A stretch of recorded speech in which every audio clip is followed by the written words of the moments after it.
This is a talk about what non-duality awakening is, or spiritual awakening, and what it isn't, and how I define it, because I'm pointing to something very specific when I'm talking about awakening. I'll tell you a little story to begin with. So when I started my awakening process, I was following teachers on YouTube, as we do these days, and I was in the very esoteric, mystical world. I was a psychic medium that did past life regressions and Akashic record readings. That was my world. And so I followed teachers that were in that world as well, that expressed that spiritual awakening was, they would give things like, these are 10 signs that you've been through a spiritual awakening. And I would tick all those signs off and go, well, it sounds like I've been through an awakening. I guess that's what happened to me. I have all these signs, I've become more sensitive to the people around me and more empathic. And my spiritual gifts opened up out of nowhere. And, maybe animals are more attracted to me. All of these sorts of signs that I would listen to on these videos would tell me that I'd had an awakening, as if it was in the past, that I'd been through an awakening and that there was nothing more to do. And so that is how I interpreted them. And what that did is keep me stuck in that phase of awakening much longer than was necessary. And that is because I had misunderstood what awakening was. And that was just my karma for it to play out that way. There's no right or wrong in this. We'll just have to go through what we go through. And there's very often times where we get stuck like this. And so it's because I wasn't ready to hear the truth about what awakening was. And when I was ready, I was ready. And then it moved forward from that point onwards. But there was a number of years, perhaps even 5 years, where I thought awakening was to do with opening up spiritually, becoming a spiritual person, accessing spiritual gifts, accessing psychic gifts, having access to other realms, all of that world that I was in. I thought that's what awakening was. And I think the confusion with that is that in pre-awakening phases, we can open up in that way. We can open up to psychic gifts or healing gifts. It's something that happens very early on, and it doesn't necessarily lead to awakening. And probably in most people, it doesn't lead to an awakening. So what is awakening then? How I define it? Well, the simplest way I can point to what I'm talking about when I say spiritual awakening or non-duality awakening is talking about when the identity structure, the separate self, the illusory self, is actually breaking apart. All the layers that make that up is breaking apart, and you're seeing that it is false. And then you are asking, who am I then? If I'm not that, who am I? And you're starting to uncover experientially, you're starting to discover it through being it, who you actually are. So it's an inquiry of, or discovery of, trying to find out who you actually are, and also seeing who you're not, what's false. So what is false and what is actually true, and going on a very complicated and involved journey that works on breaking apart all the layers to the illusory self, but also deepening into who you truly are. That's probably the simplest I can put it. So it is speaking to something very specific. And there's all kinds of ways that can lead us to having an awakening, to having a genuine awakening. But there's all kinds of ways we can get stuck and not even get to the start line. And in fact, that's extremely common, is most people are sort of at a pre-awakening phase, which again is totally fine wherever anyone is at. So whatever brings you here, whether it's, tragedy, whether it's, one difficult situation that happened in life and you got a glimpse of reality. So you had a transcendent experience as a gift. You couldn't hold it all together in that traumatic moment, that shock of something that happened, and you got this glimpse of reality.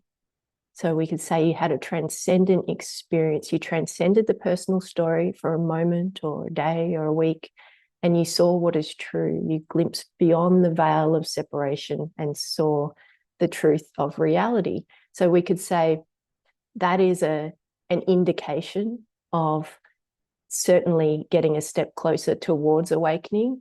Again, I still wouldn't class that as awakening having begun, but I would say that's certainly about awakening. So having psychic gifts, spiritual gifts, or healing gifts, that's not about awakening at all.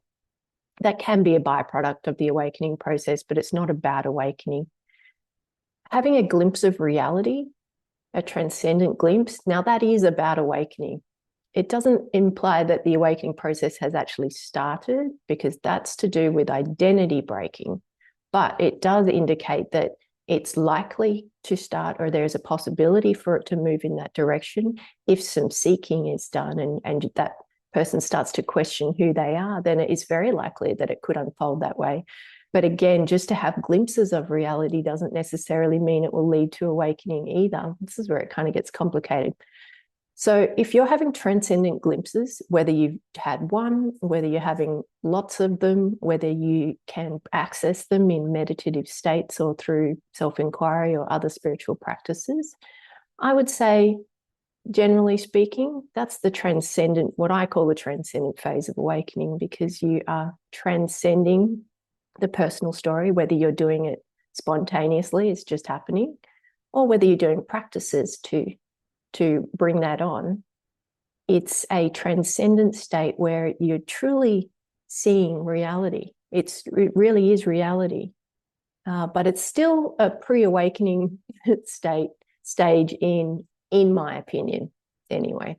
And so this is where I'd say majority of people are at that would be watching a video like this, trying to understand where they're at in the awakening process. They're having these insights, these realizations, these experiences of their true nature. And this is wonderful. It's a wonderful phase of awakening that can go for lifetimes. It can go for a year. It can go for decades. It's quite different for each person. And this teaches us what we're not. We're not the separate self, and all of the things that make up the separate self. You know, I'm not my thoughts. Oh, wow, I'm not the mind. I'm not the ego. I'm not the separate self. Wow. Oh, I'm not the body. Wow, okay. Oh, I'm not these emotions. We see what we're not. That unfolds as we go through this phase of awakening. And then we also start to see what we are. We start to not just see it, but experience what we are. It's not an intellectual understanding. It's an experience of like, oh, this empty, spacious awareness, this witnessing of the content, right? That's actually who I am. I'm not that separate self or that content. I'm much more this awareness of that. And so we're really sort of talking about awakening now when we're talking about things like this. So if we're talking about transcendent experiences of reality, so where we're actually seeing all the different facets to truth, to reality, and there are many, many, many, probably hundreds of different variations, and they all are pointing to different facets of truth. So it could be an experience of the deep peace that is our true nature, an experience of that. This very, very deep peace is often one of the first things that we experience for a lot of people. And it's not just a peace because everything's sort of, you know, going well or quiet in your surroundings. It's much deeper than that. It's a peace that's there all the time. And, you know, that's just one experience of our true nature. Then perhaps we might see that there's no actual, the form, there's nothing to it. It's made of emptiness. Everything's actually formless. We visually see it. We can actually see, wow, there is actually no form to any of this. That's a transcendent experience. That's a glimpse into reality. So this is certainly talking about awakening now. We're talking about having these experiences of our true nature, and this is awakening. I wouldn't say the awakening process has actually started if we're having just transcendent experiences, just how I would put it, but I would say that we're talking about awakening now. So when we are questioning what we're not, we're investigating what we're not, we're pulling that apart. So we're investigating beliefs. We're seeing that's not, I don't have to believe that.